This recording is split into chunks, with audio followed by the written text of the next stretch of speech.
'Would it be swords or pistols now?' said John. 'Heaven knows. Perhaps both,' returned Solomon. 'The gentlemen wear swords, and may easily have pistols in their pockets, most likely have indeed. If they fire at each other without effect, then they'll draw, and go to work in earnest.' A shade passed over Mr Willet's face as he thought of broken windows and disabled furniture; but, bethinking himself that one of the parties would probably be left alive to pay the damage, he brightened up again. 'And then,' said Solomon, looking from face to face, 'then we shall have one of those stains upon the floor that never come out. If Mr Haredale wins, depend upon it, it'll be a deep one; or if he loses, it will perhaps be deeper still, for he'll never give in unless he's beaten down. We know him better, eh?' 'Better indeed,' they whispered all together.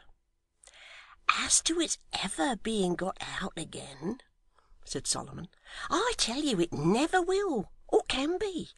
Why, do you know that it has been tried at a certain house we are acquainted with?' 'The Warren!' cried John. 'No, sure?' 'Yes, sure, yes. It's only known by very few. It has been whispered about, though, for all that.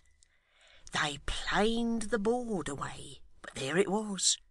They went deep, but it went deeper.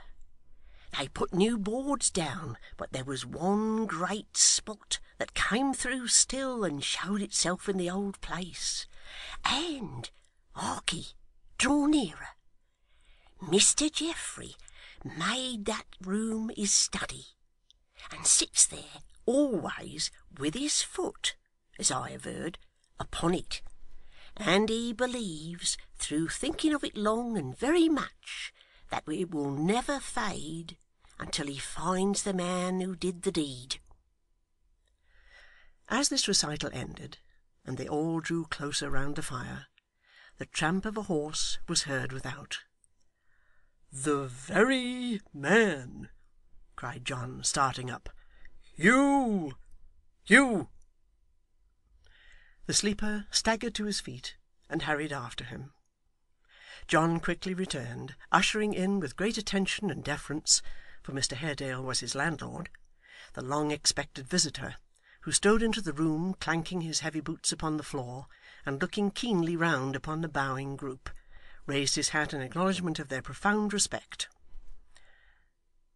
'You have a stranger here, Willet, who sent to me,' he said, in a voice which sounded naturally stern and deep. 'Where is he?' 'In the great room upstairs, sir,' answered John. 'Show the way. Your staircase is dark, I know. Gentlemen, good night.'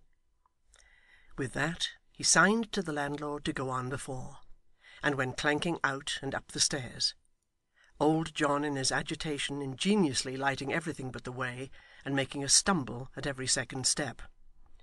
'Stop!' he said, when they reached the landing. 'I can announce myself. Don't wait.' He laid his hand upon the door, entered, and shut it heavily. Mr Willet was by no means disposed to stand there listening by himself, especially as the walls were very thick, so descended with much greater alacrity than he had come up, and joined his friends below. Chapter 11.